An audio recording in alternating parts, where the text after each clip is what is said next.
Hi everybody, it's Sherry from the CGH Health Foundation, and I am back with another easy, healthy recipe for you today. I'm going to be making a mango, black bean, and avocado salad.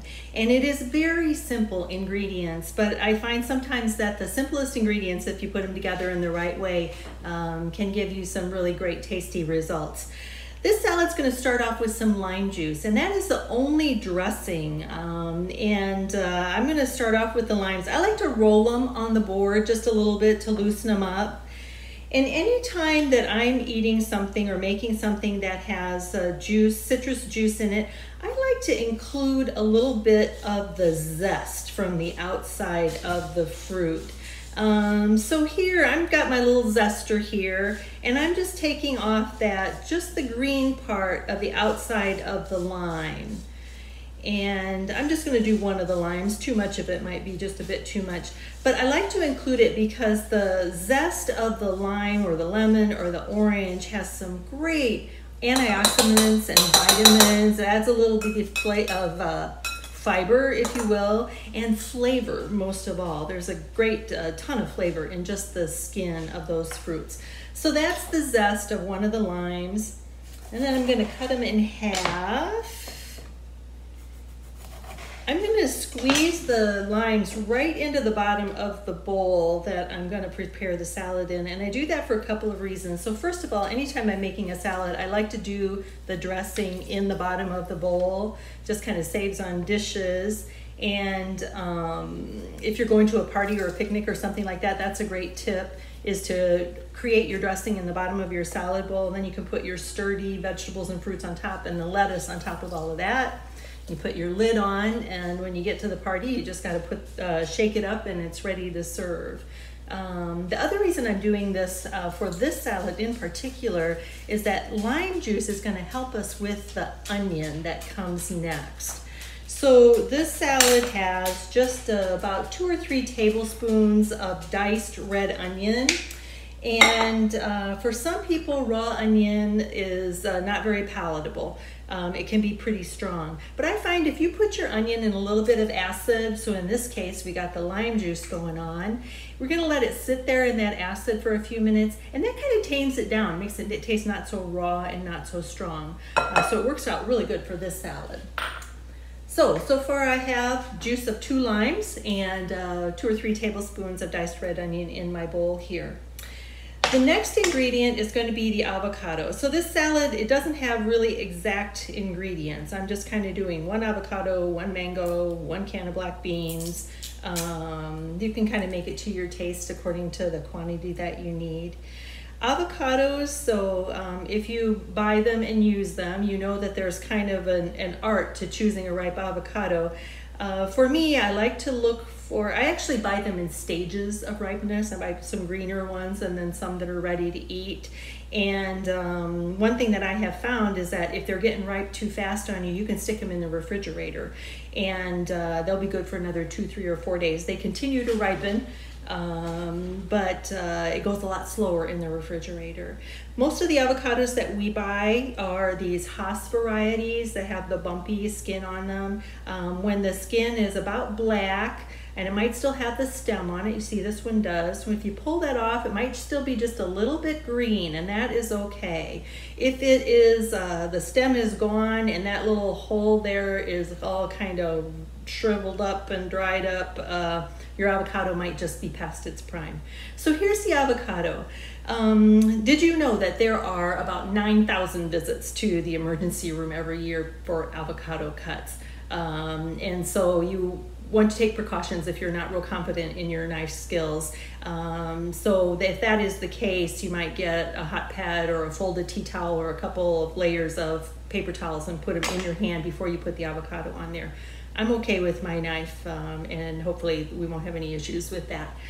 When you're cutting an avocado open, what you want to do is slice into it, kind of right across that stem end to get it in half until you feel your knife hit the pit in the center. And then I like to just kind of rotate the avocado around my knife and then give it a little twist, and you can see it separates right in half. The easiest way to get that pit out, again, this might be where some of those emergency room visits come in, because I think the easiest way is to give it a whack with your knife. And I'm going to go ahead and do that. You want a nice sharp, heavy knife, and you're just going to give it a whack and then give it a nice little twist, and the pit will pop right out of there. And you can push that off the knife. So a lot of times with avocados, depending on what I'm using them for, you can kind of cross hatch the flesh right inside the skin. Again, be really careful your knife doesn't penetrate the skin and get into your hand. Another method that I like to use that works out well for this, because I'm going to be cutting everything into nice even cubes, is if you give the skin a little nick on either end, and actually you can kind of try and cut right through it just a little bit. Kind of a nick on either end, cut through it, and then just peel the skin away from the avocado. I'll tell you why I'm doing that. If you look at the avocado, you can notice right around the skin, it's dark green. That is where all the antioxidants and vitamins are, is right under the skin. So you want to preserve as much of that as you can. And this works out really well. Just peel the skin right off the avocado, and if it's at the perfect stage of ripeness, it comes off really easily. Okay, so I have my avocado on the board. I'm gonna cut it just a little more, and nice bite-sized cubes for the salad. That's looking good. So the avocado goes next in the bowl, and the lime juice in the bowl is going to help the avocado to stay green. Give it a little stir there. The next ingredient I'm going to move on to is the mango. And mangoes are something that some people might not have used a whole lot, and there is kind of a trick to choosing mangoes. Mangoes, the way that I like to tell that a mango is ripe is by the smell. If a mango is not ripe, it's not going to smell much of anything at all. It might even smell a little mildewy. It's just kind of not ripe yet. If you sniff the avocado, it's going to smell fruity, and you're going to know that that avocado is ripe. The other thing, or avocado, I mean mango.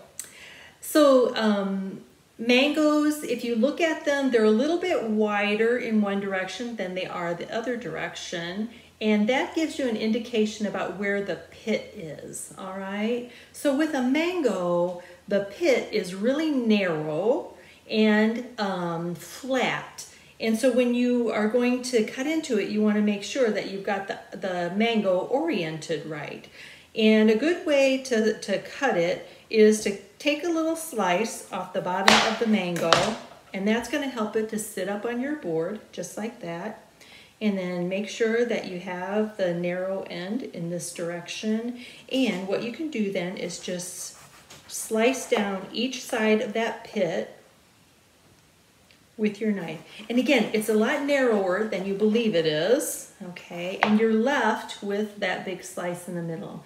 Now there is a little bit of flesh on either side of the pit. It's kind of hard to get off, and so I call this the cook's treat. I'm going to put that aside, and then I can just gnaw off the avocado and the mango and the skin later. And mango skin is edible. I have eaten a lot of it, so you don't have to worry about that too much. I'm going to set that aside. So just like with the avocado, when you're cutting a mango, you can do it with the kind of cross hatching. And so I'll do one half of it this way. I'm just going to cross hatch in one direction. I'm going to turn it sideways, and I'm going to cross hatch in the other direction.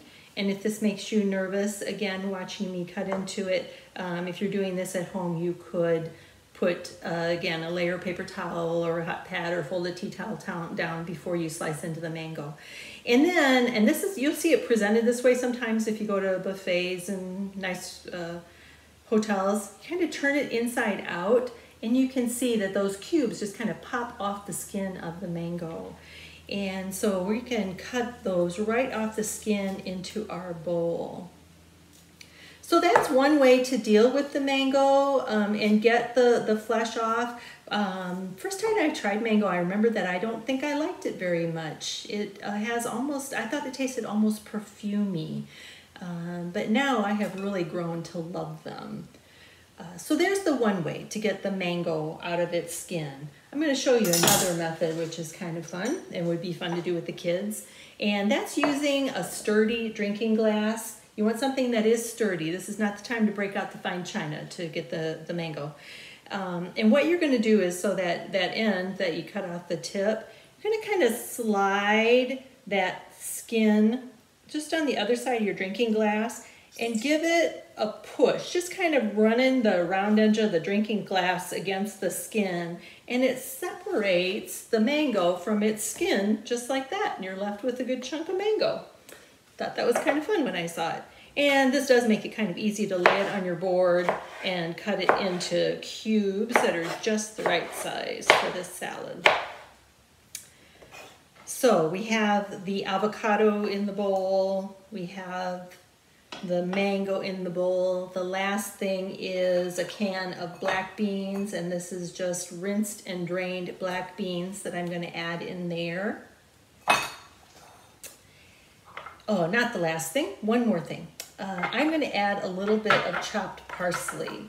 Now for a salad like this, you might expect that you could put cilantro in it, and you absolutely could. I know some people don't like cilantro, and it's kind of one of those things, you either love it or you hate it. I'm going to use some parsley because I have a lot of parsley in my garden right now. And if you saw what I just did there, I like to run my knife against the parsley and kind of shave it off the stem. So I'm just left with the stems. And I'm going to put it in a little bunch and kind of rough chop it a couple of directions. I've only got maybe a couple tablespoons. I just like to add a little bit of greenery to this. It looks really pretty.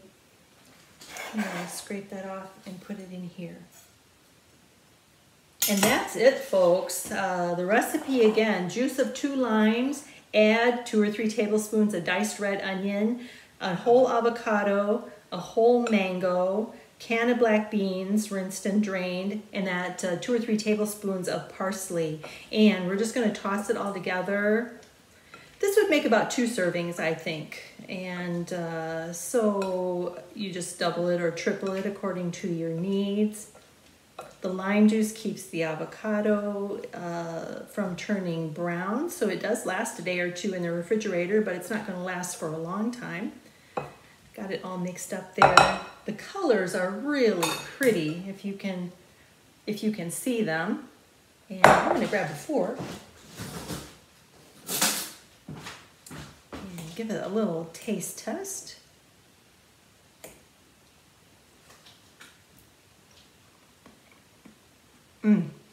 That's really good. I think you're gonna like this one.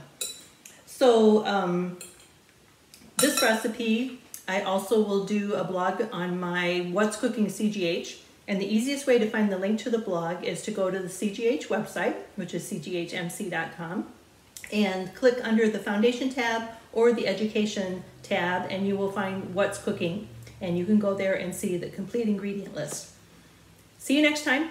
Thanks for watching.